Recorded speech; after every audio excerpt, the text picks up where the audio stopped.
Has there ever been a historic figure or culture that has had extraterrestrial contact or origin, from your knowledge, from your vast years of study? Is there one figure who stands out above them all? All these volumes along here are classical Greek studies, and this shelf here is on Pythagoras.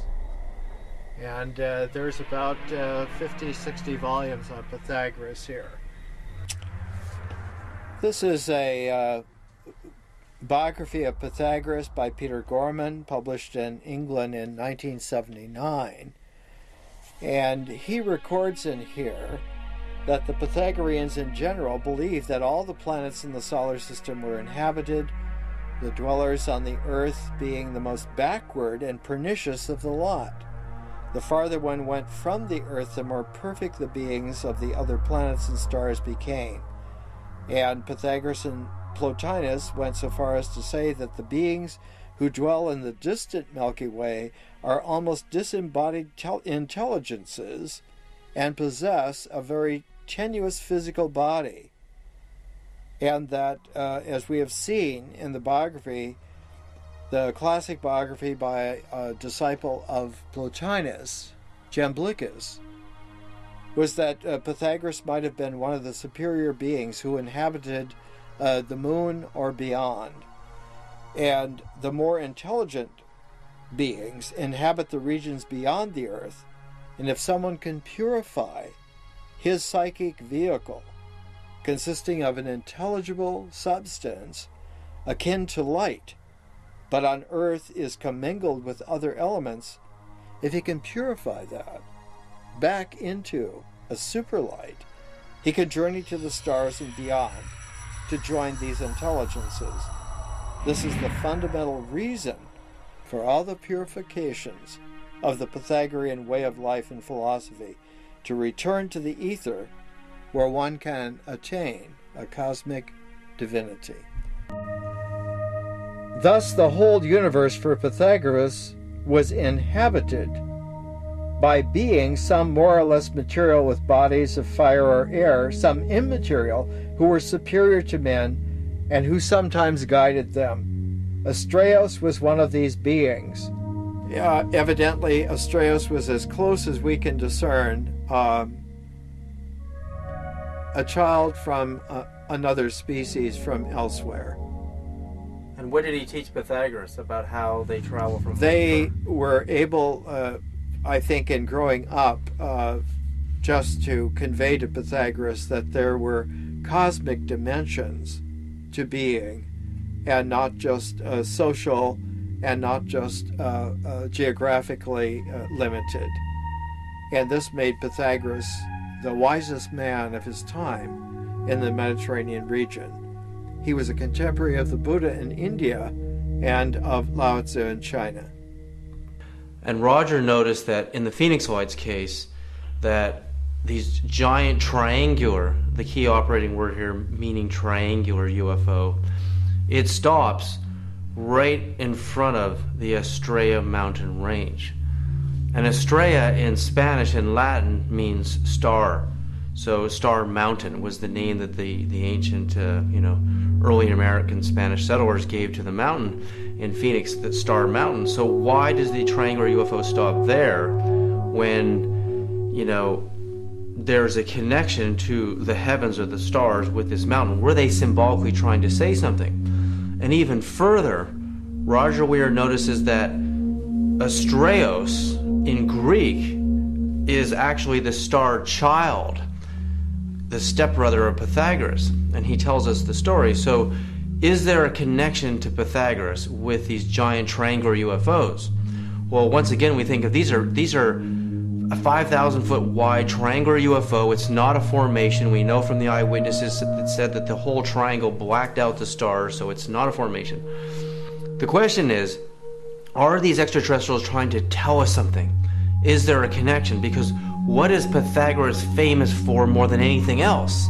And here's the famous Pythagorean triangle, where the square of the hypotenuse is equal to the square of the two sides.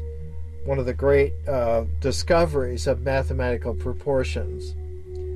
And up above here, I'm not sure if you can see it, but there's the tetrachus, the triangle, the pyramid of 1, 2, 3, and 4, and their ratios, which give us an index and a key beginning for all of the proportions that characterize the existential world. And here, of course, is the key transposed to music, and it's the harmonics of Pythagoras that are the basis of Western music.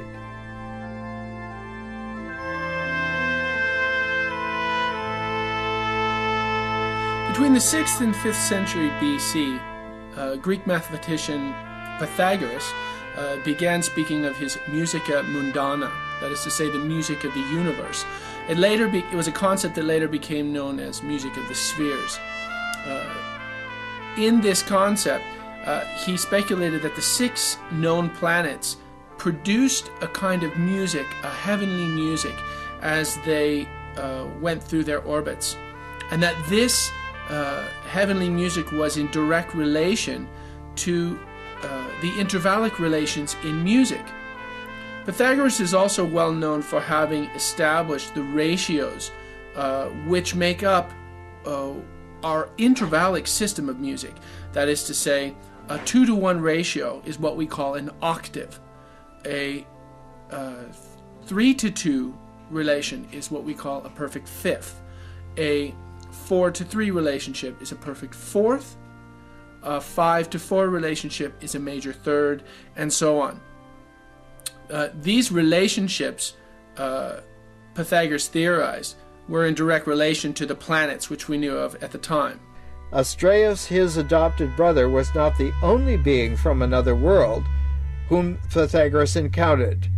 Are the ancient architects, have they returned? Are they trying to tell us something here?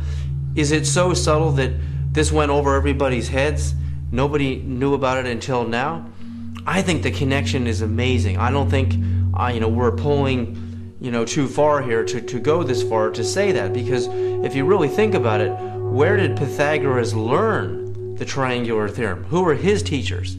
He studied in ancient Egypt and Alexandria, and also in Babylon. So when you think of the ancient architects of Egypt, what did they build? They built pyramids. They built all the great pyramids. So have the great stone masters return. Let's go to ancient Greece, to the time of Pythagoras, the master egghead of them all. Pythagoras? The father of mathematics and music. Mathematics and music? Ah, you'll find mathematics in the darndest places. Watch. First, we'll need a string. Stretch it good and tight, plunk it. Now divide in half. Plunk again. You see?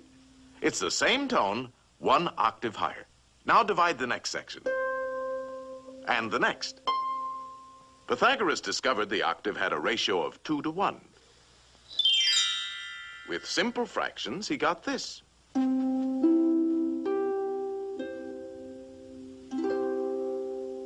And from this harmony in numbers developed the musical scale of today.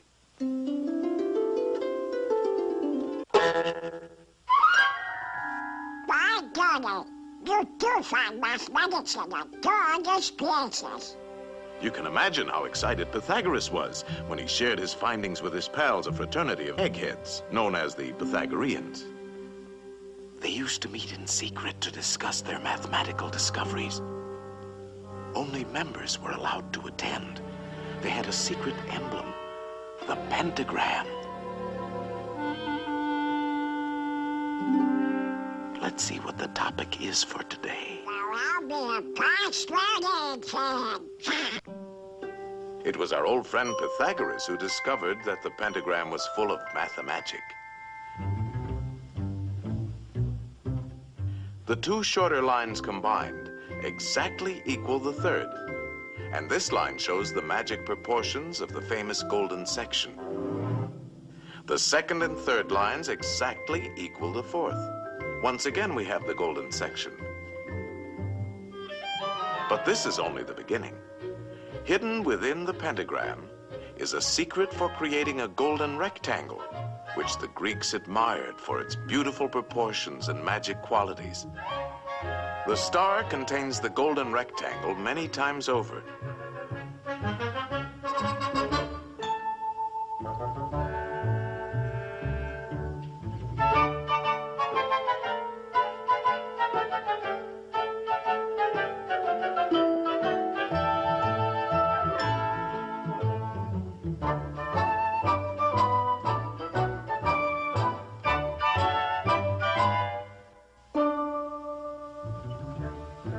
It's a most remarkable shape. It can mathematically reproduce itself indefinitely.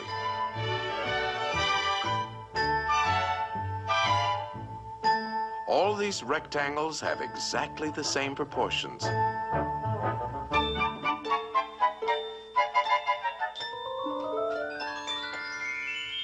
This figure also contains a magic spiral that repeats the proportions of the golden section into infinity. To the Greeks, the golden rectangle represented a mathematical law of beauty. We find it in their classical architecture. The Parthenon, perhaps one of the most famous of early Greek buildings, contains many golden rectangles.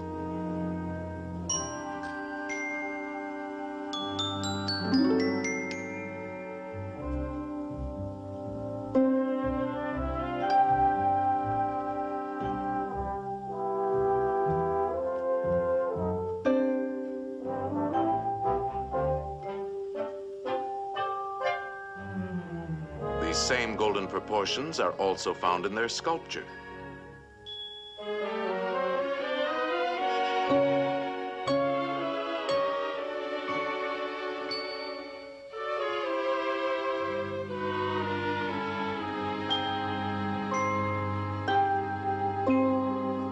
In the centuries that followed, the golden rectangle dominated the idea of beauty in architecture throughout the Western world.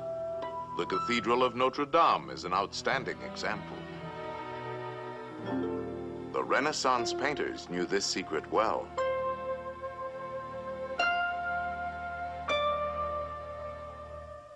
Today, the golden rectangle is very much a part of our modern world.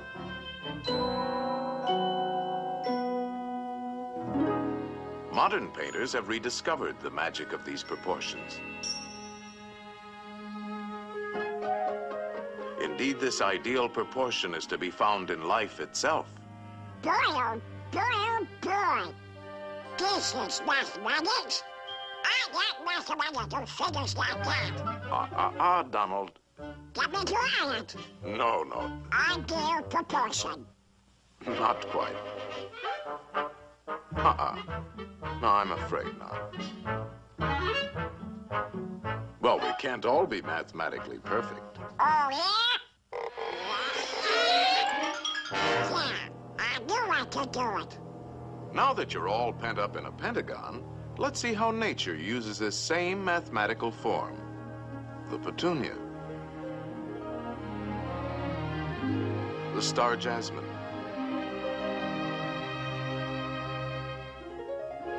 the starfish,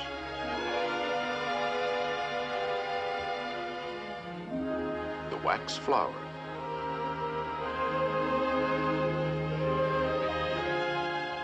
there are literally thousands of members in good standing in nature's Pythagorean Society of the Star.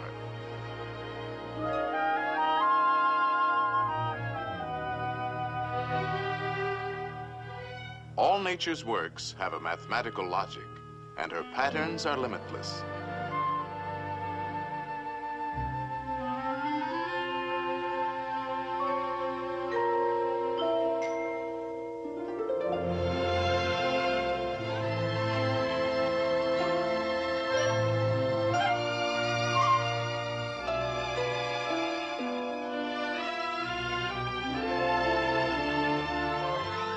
The magic proportions of the golden section are often found in the spirals of nature's designs.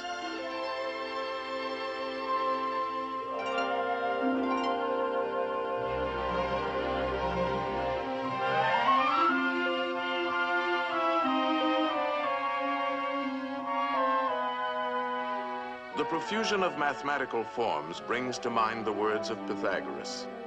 Everything is arranged according to number and mathematical shape. Yes, there is mathematics in music, in art, in just about everything.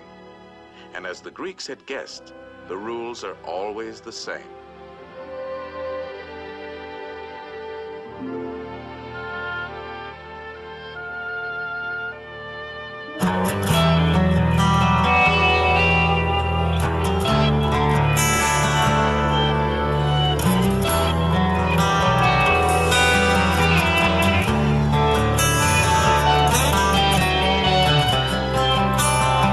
Individuality, the trademark of any artist, designer, or architect. Each desires a uniqueness to their creation, a quality that separates it from any other. Man naturally has this individuality, his fingerprint. There are 6.5 billion people on the face of the earth, and no two fingerprints are the same. Everything we touch or make contact with is branded with a small expressed image revealing to all who see it who was there. Around 1200 AD, a man named Leonard Pisano, better known as Fibonacci, discovered a sequence of numbers that created a very interesting pattern. The sequence begins with the numbers 1, 1, 2, 3, 5, 8, 13, 21, 34, and continues indefinitely. Each number is obtained by adding the last two digits together. A rectangle with a length and width of any two of the numbers of this sequence forms what is known as the golden rectangle, a perfect rectangle. A golden rectangle can be broken down into squares the size of the next Fibonacci numbers down and below. If we were to take a perfect or golden rectangle, break it down into smaller squares based on Fibonacci's sequence, and divide each with an arc, the patterns begin to take shape. We begin to see Fibonacci's spiral. The spiral in and of itself is insignificant. Its importance is revealed in where we find it. Take, for example, the sunflower. The display of its florets are in perfect spirals of 55, 34, and 21, the sequence of Fibonacci. The fruitlets of the pineapple create the same spiral based on the sequence. The pine cone does the same.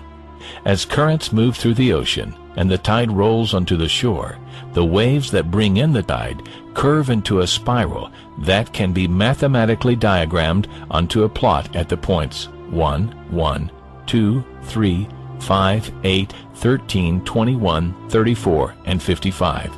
Buds on trees, sand dollars, starfish, petals on flowers, and especially the nautilus shell are formed with this exact same blueprint. With each segment of growth, the nautilus adds to itself one more value on Fibonacci's scale. This blueprint can be seen around us on a small scale every day, but the greatest example of all is directly above our heads. At an average of 100,000 light years across, even the spiral of the galaxies above us are formed with the exact design that the tiny shell is formed. This sequence or blueprint appears to be the trademark of a designer, a proof of a creator, something left behind indicating the one who was there, a fingerprint. As we scan our universe from the tiny flower to the awe-inspiring galaxy, we see the fingerprint of God. This is a water droplet that you're going to see, and in this water droplet, a frequency is being pumped into this water droplet. As the frequency is mirrored in the droplet, you'll actually see the geometric patterns in that droplet. Now what's happening, and the reason that this is so significant, is because we're going to do a frequency sweep. We're going to go from low frequencies to higher frequencies. And what you'll find is this. You'll see that in the lower frequencies, the patterns are less complex. And in the higher frequency, the patterns are more complex. So we're going through a sweep from lower to higher frequency. I'm sharing this with you now because Earth is essentially going through a frequency sweep. Our fundamental pulse, our base pulse that has hovered around 7.8 cycles per second, now is changing. And again, there's a lot of controversy about what the change is, and we're witnessing the change. As we go through our planetary shift of this pulse, patterns of energy must change to respond to that, just as patterns of energy in this water are changing to respond to this pulse. And we'll begin with simply the concentric patterns in the water. As the frequency begins, every once in a while we'll reach a key threshold resonance, such as that moment right there. And in that key threshold resonance, the entire pattern morphed into a more complex expression of itself, simply because the frequency changed. Now watch what happens. The frequency is still increasing. Now watch what happens. As we reach another key threshold resonance, this entire pattern will morph into a beautifully and more complex pattern of itself, again and again. And look at this pattern right here. Look what you're seeing right here. Look at the beautiful geometry. Here is a perfect cube. There's a perfect tetrahedron, a star tetrahedron. In 2 dimensions, we've got the octahedron. Very powerful images of sacred geometry held in place simply because we've achieved the vibratory pattern that allows that in this water droplet.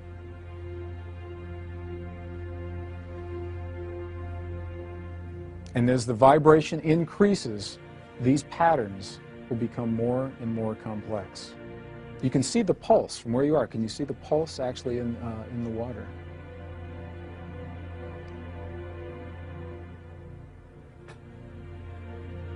As we go into the last set of the frequencies, what you'll see is that the entire, and you'll watch along the outer perimeter, the entire pattern reaches its greatest level of complexity, and then it goes back, as the frequencies drop, it goes back to what it was, the concentric circles, as it was originally. It almost looks alive. You know, you've been offered many times the concept that thought is vibration. Have you ever considered that emotion is vibration? Feeling is vibration.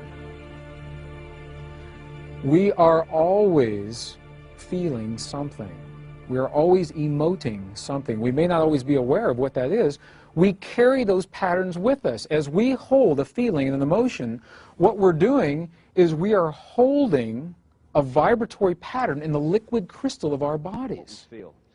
Has now been scientifically shown to be provable. And what you're going to see now are what happens to particles of sand and other various particles when a sound resonates across a plate and resonates those particles in tune with the sound. Because when we think, we're not just sending out a wave which resonates the energy, we're sending out on a frequency outside of the range of human hearing, we're sending out a sound. Everything is sound. When we think, a sound goes out, it resonates the energy around us to that sound. And what you're about to see are some pictures that show this happening when sound is introduced, and how sound takes random particles and turns it into astonishing form. And that's how this universe was created. In the beginning was the Word, and the Word was sound. So what you're looking at here is merely particles formed into patterns by sound. They were all over the place to start with, just in random positions on the plate. As soon as the sound appears, they form into these patterns, because everything is sound, and it is sound that turns matter and energy into form. Patterns on wings of birds and insects are all the manifestation of the sound vibrations. Every organ in our body resonates to a certain frequency. And when our thoughts and emotions and stress and the vibrations that causes de-harmonize the vibrational state of our various parts of our body, we become ill. we think ourselves into illness because we're affecting the vibrational state of the body.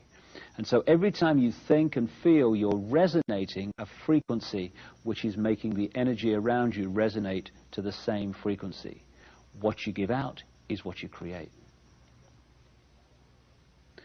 Here you're seeing mini galaxies just formed by particles and sound. This is how the galaxies and the universe and the solar systems were formed and continue to be held in the structure they're in through sound. If the sound changes, the matter changes, the energy changes. So when you look at what it says in texts like even the Old Testament, in the beginning was the Word, and the Word was sound. And sound is everything. When you think and feel, you're creating sound. This is how the heart beats at a certain resonance. All you're looking at here are interacting frequencies making a beat. And so while the frequency of the heart is at the right level, it beats in the normal number of beats a minute. But when we become stressed, we affect that frequency and the heart beats faster. And so everything is sound, even the human heartbeat, and the interacting frequencies that make it happen. And we've seen the galaxies, and now here are the planets forming, just on a plate from particles caused by sound passing through them. This planet has a resonant frequency. It's called the Schumann cavity resonance. But basically, while that frequency holds, the planet will hold its present form. If the frequency changes, the form will change. It's the same with everything. And here you see sound being passed through ion filings and particles, and therefore creating form once again. And from these pictures, it's hardly difficult to see how the human body is formed through sound resonating energy, and how that physical form is held as long as that sound matrix is held. But once that changes, the physical body changes. So there you've seen, with stunning effect, how sound creates form, how galaxies are created, how planets are created. And all those planets, balls of particles, all those revolving galaxies were merely particles turned into that form by sound.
This next series of photographs are the work of Japanese researcher Mr.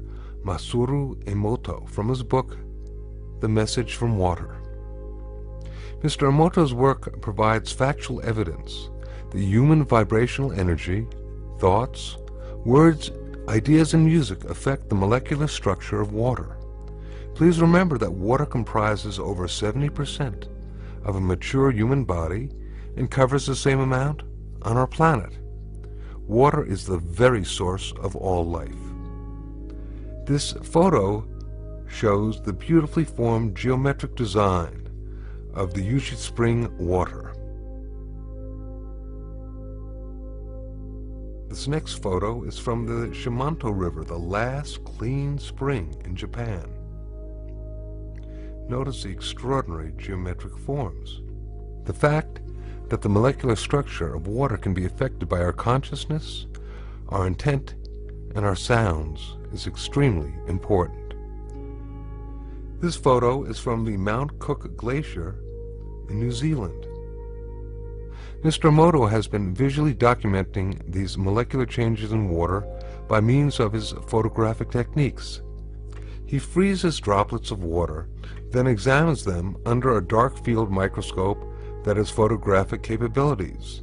His work clearly demonstrates the diversity of the molecular structure of water and the effects of the environment upon the structure of the water. This photo is from the fountain in Lourdes, France.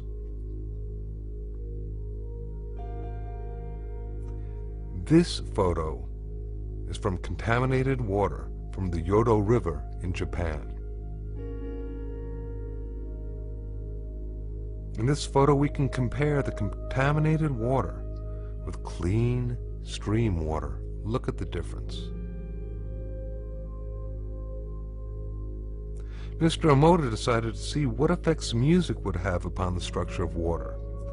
He placed distilled water between two speakers for several hours while playing different music and then photographing the crystals that formed after the water was frozen.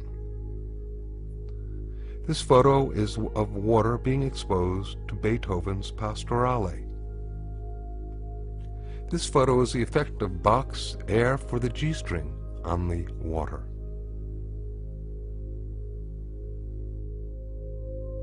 This photo is water exposed to Chopin's Farewell Song. This next photo is water being exposed and affected to music that was designed for healing. This photo is of water being exposed to the Kawachi folk dance. This photo shows the effect of heavy metal music upon the water. Here now we can compare the effects of healing versus heavy metal music and what happens to the water molecules.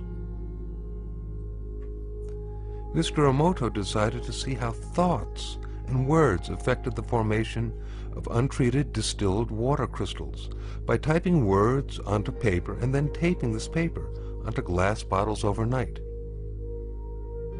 This photo shows the effects of the words, "Thank you."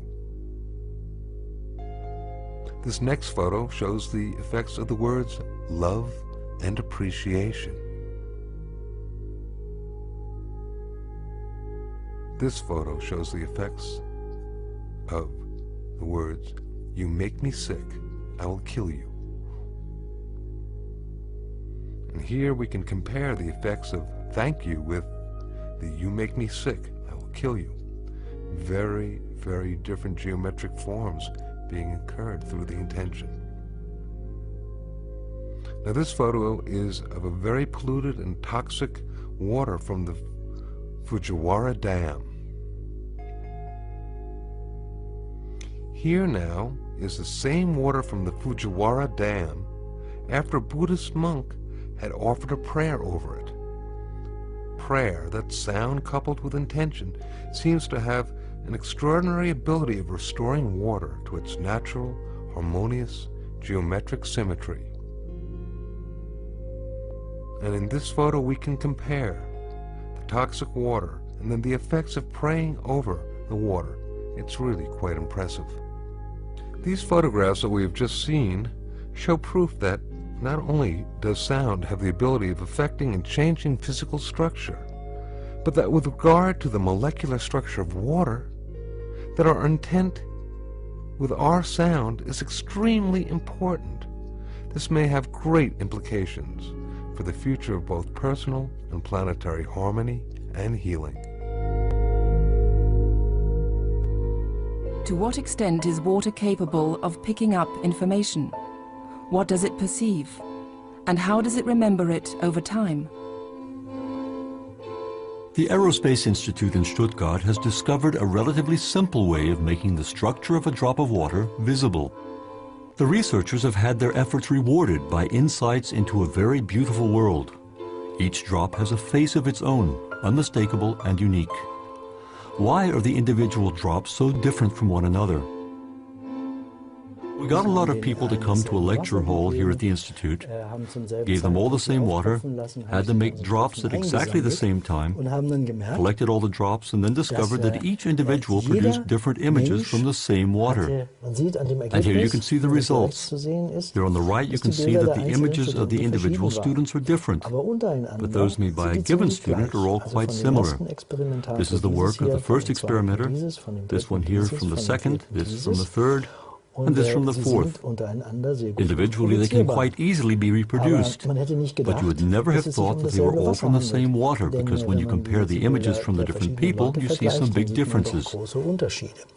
Then we undertook experiments to find out whether things changed when we put something into the water. A real flower was placed in the water. A while later we took a drop of water, and here you can see one of the pictures. And you can see it in this picture. It's the typical image you get when you put a flower into water. You could recognize the flower in every single drop in this glass, of course. That can be reproduced and has significance. And if you were to put a different flower in here, for example, a Sweet William flower, then all the drops of this water would look like Sweet William.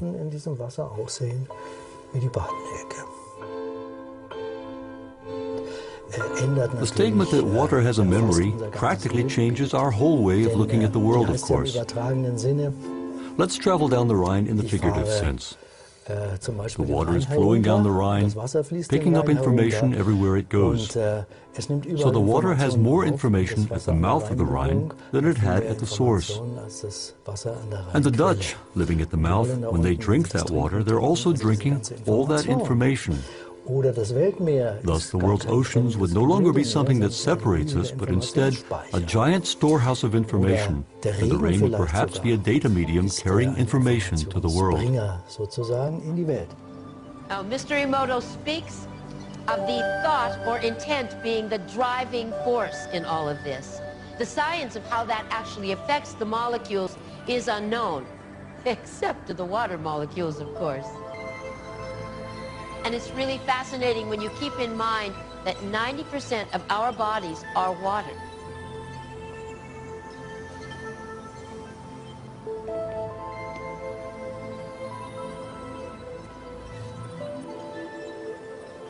Makes you wonder, doesn't it? If thoughts can do that to water, imagine what our thoughts can do to us.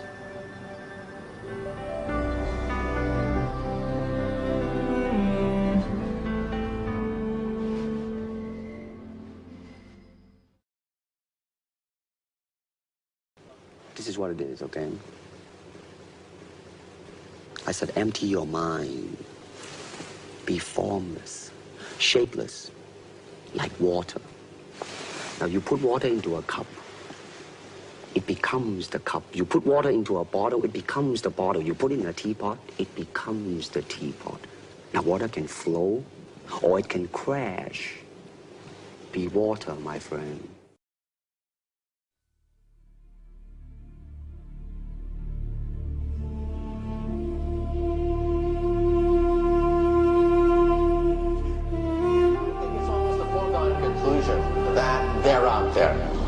Take a look at our galaxy. There are 100 billion stars in our galaxy. Now take a look at the galaxies of the universe. We can actually count them. In the visible universe, our telescopes have the range to see 100 billion galaxies. Well, how many stars are there in the visible universe? Count them. 100 billion times 100 billion. That is an astronomical number. You have to be supremely arrogant to believe that we are the only ones in town. Here we are 25,000 light years away from the center of our galaxy, and our galaxy is over 100,000 light years across. But even that, as large as it is kind of a speck in the cosmic distance scale. Our Milky Way galaxy may appear big to us, but compared to some others out there, It's actually pretty small.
Invite you.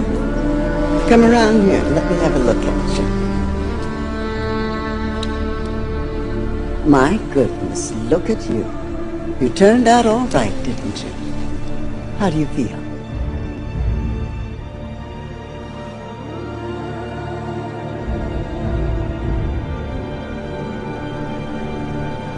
Let's get the obvious stuff out of the way. You're not human, right? Well, it's tough to get any more obvious than that. If I had to guess, I'd say you're a program from the machine world. So is he. So far, so good. But if that's true, that can mean you're a part of the system. Another kind of control. Keep going. I suppose the most obvious question is, how can I trust you? Bingo.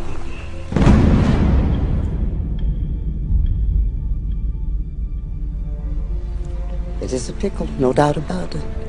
Bad news is there's no way if you can really know whether I'm here to help you or not. So it's really up to you. Just have to make up your own damn mind to either accept what I'm going to tell you or reject it. Candy?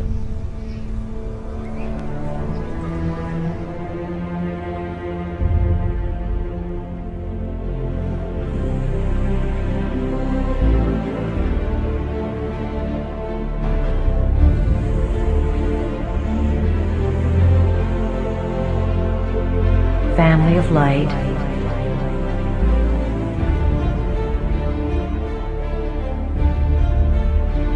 Wake up.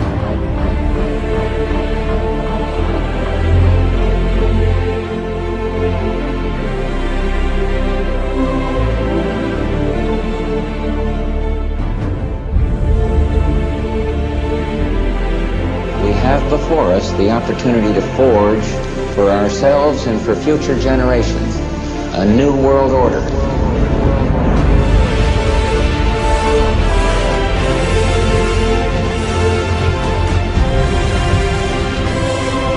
We have the power. We just need to take it back from this level of division, apartness, can'tness, to isness, I amness. I am all that is, ever has been, and ever will be-ness. Some people might not know exactly who the Pleiadians were. They're here to rescue the human beings who are being enslaved on this planet and forced into a paradigm of a super oligarchy. This is the level of the transformation. This is the level of the revolution, if you want to call it that. It's not guns, it's consciousness. What a mind child. So you're here to save the world. What do you say to something like that?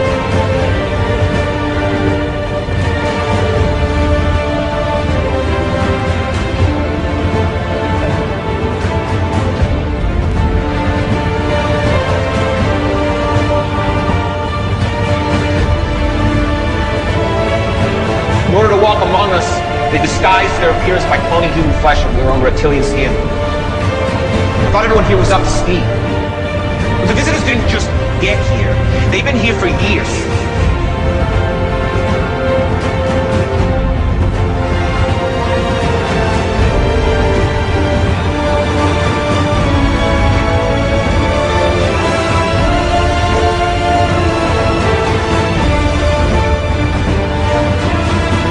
This completion has been heralded by many for eons. What happens on Earth now will affect the entire universe.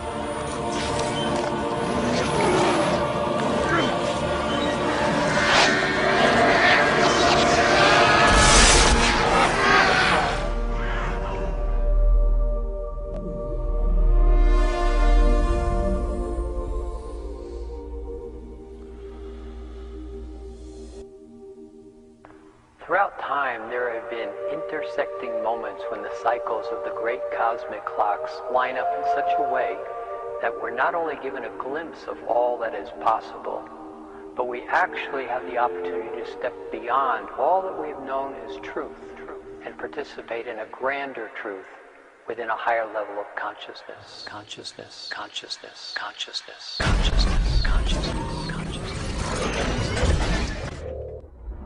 Out of this vibrant nothingness emerged matter, energy, space, time, consciousness. It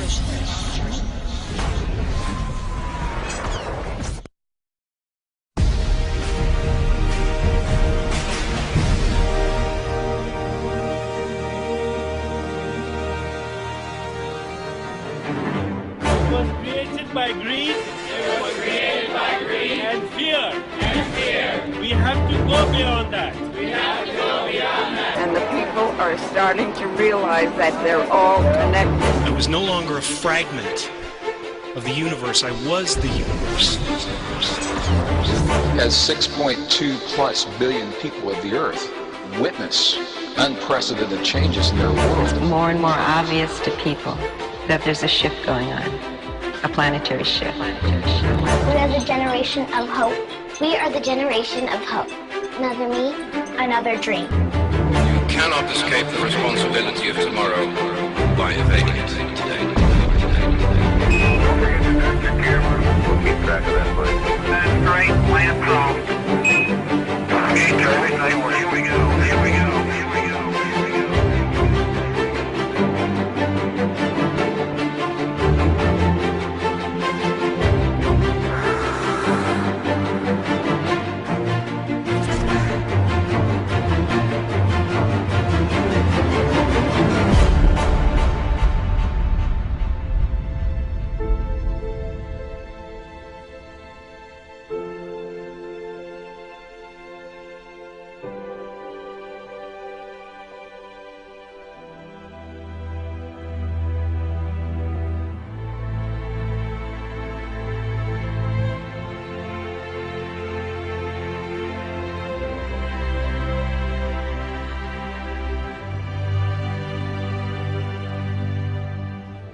Quantum physics reveals that it's the invisible stimuli that are much more important. There's a simple quote by Albert Einstein that makes sense out of this, and the quote is, "The field is the sole governing agency of the particle." What Einstein meant by this very simply is the field, the invisible energy forces around us. They are the sole governing agencies of the particle, and the particles matter. And so quantum physics says the character of matter is ultimately determined by the field. If we were ever going to interact with our bodies, if we want to heal our bodies, we want to create peace in our families or our communities, we must speak to the fields that connect all things. We must find a meaningful language, a non-verbal language that communicates with the stuff that this world is made of. The bottom line, the through line, is that they're all speaking about an experience, an inner experience that we have focused on our hearts.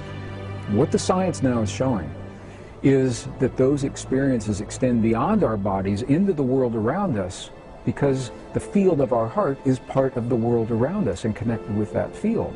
So that when individuals can find a way to create coherence in their lives and become more cooperative, less aggressive, more willing to solve problems together, that experience is transmitted in this field, and others begin to find the same experience just because they're in that field. They're in that field. They're in that field.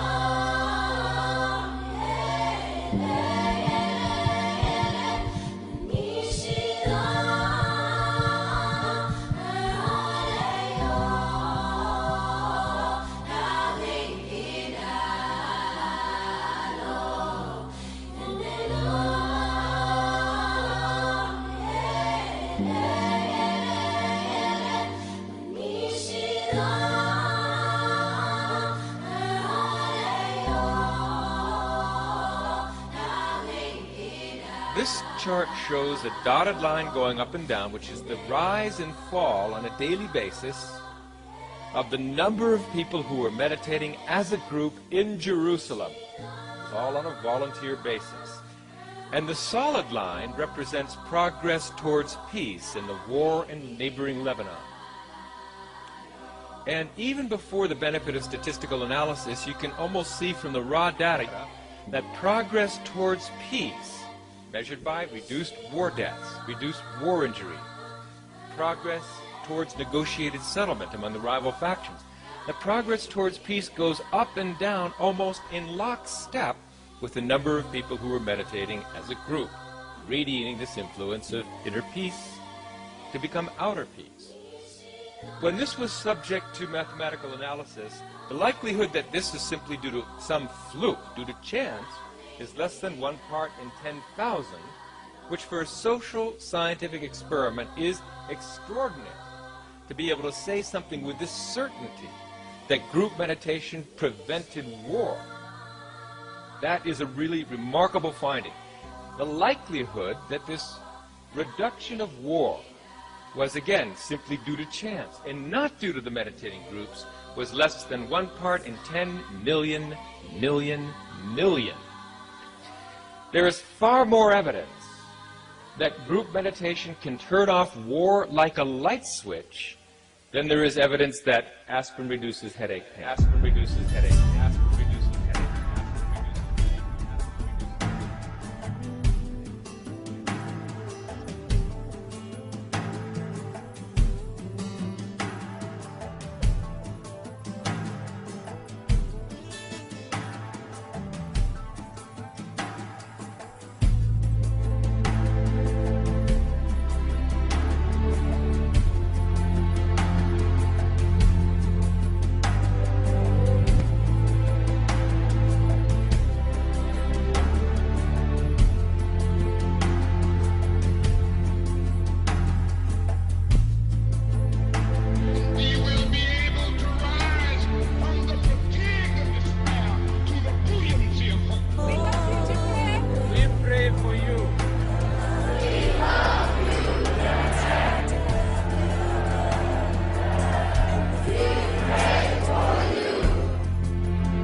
meditation can help us here at Occupy Hall. No problem can be solved at the level of consciousness at which the problem was created. Put your hand on your heart. And just ask yourself internally. What kind of world do I want to live in? I want to live in. I want to live in.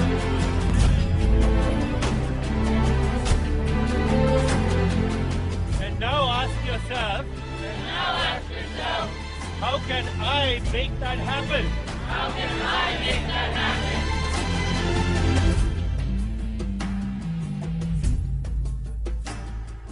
A question tonight, can you actually measure the emotional outpouring in a worldwide crisis? Sometimes scientists think that they have done just that. Their machines and computers found a bizarre pattern right after several global disasters. CBS News' Brendan Keefe explains this phenomenon.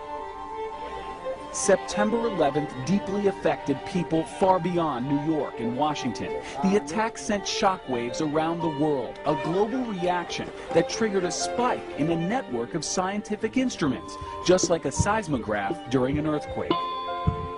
Each of those showed a similar pattern of change during that day.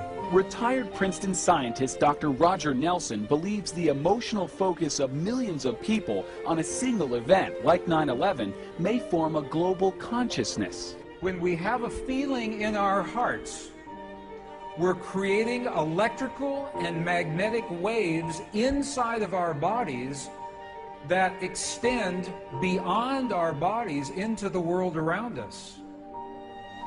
And what's so interesting is the research shows that those waves extend not just 1 meter or 2 meters, many, many kilometers beyond where our heart physically resides.